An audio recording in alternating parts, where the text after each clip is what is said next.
All right, I want to talk a little bit about what privilege looks like in 2026. And I think this is a really great example.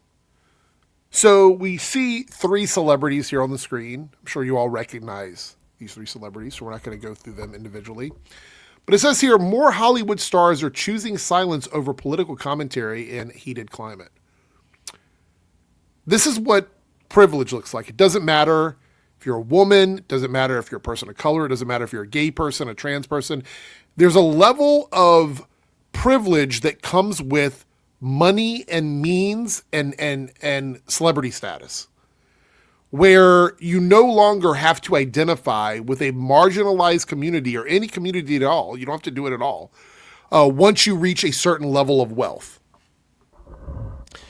So looking at these three actors here, all of them could just go somewhere else or move around with little trouble at all if things get a little bit too hot for them. If they feel like they're uncomfortable in the United States, they'll just move somewhere else. They have the means to do that. They have the money to do that. They may actually have homes in other countries already. So that's not a problem for them. So when they're asked about anything that's going on politically and socially, it's very easy for them to go, no comment. No comment. Now, it's their right. They're totally allowed to do that. But it's also cowardly and it's privileged. Because you could speak out, and I don't mean they have to be on TV and making TikToks and stuff like that. You could simply speak out and say, I don't agree with what's going on right now. It's really simple. You don't have to go into any detail. You could simply just make it known that you don't agree with it. But instead, you're like, no comment. I'm not a political person. So ignoring all of the drama and hatred that's going on right now is very disappointing. Because some of these actors that have done this recently, I have been very fond of.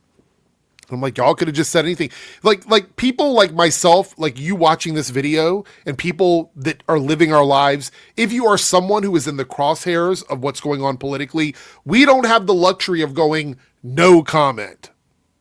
We don't have the luxury of just moving. We don't have the luxury of just skating by because we have a bunch of money or a bunch of means that we could just do that. No, we are living in this and we don't have a choice. That's what privilege looks like. This is what privilege looks like in 2026.